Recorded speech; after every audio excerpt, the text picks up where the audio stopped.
一理通馬國明，數學1分鐘包你明。歡迎大家嚟到呢個 channel，又係我明 Sir 啊。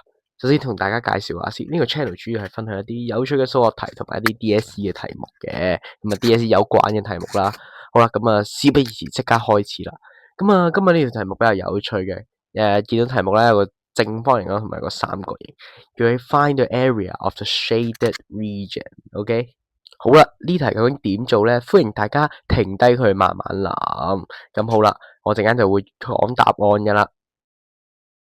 好啦，到底呢題數應該要點諗咧？首先咧，我會將佢分成4個部分，1、2、3、4。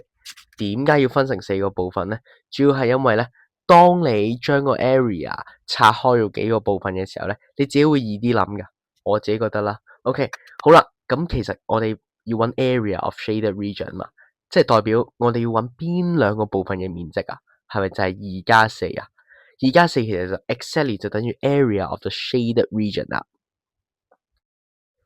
好啦，唔知大家留唔留意到咧？其實呢度係有個直角三角形嘅喎，係咪啊？大家啱啱我畫咗出嚟啦，大家都見到啦。其實，咦，聰明嘅你應該會發現到第二個部分加第三個部分，再加第四個部分，其實係咪就等於直角三角形嘅面積啊？直角三角形嘅面積係咪底乘高除二，即係4乘翻4加6除翻2啊？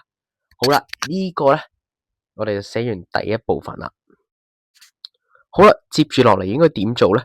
咁啊，雖然我哋知道2加3加4係等於個4乘10除2啦，但係我哋唔知3個面積係咩嘅喎。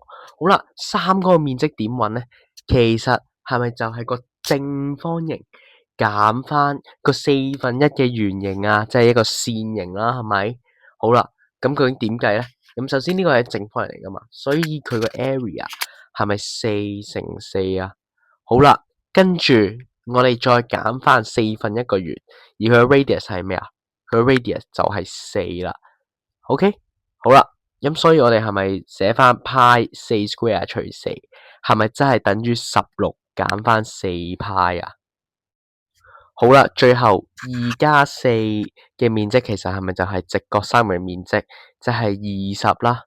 20再減翻16減4派啊，所以最後答案其實係咪就係4加4派啊？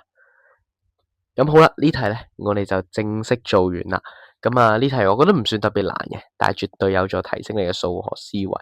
咁好啦，記得嗱，最後咧大家記得 like、share、subscribe。我答案未必係最好嘅答案，歡迎大家喺下邊討論啊。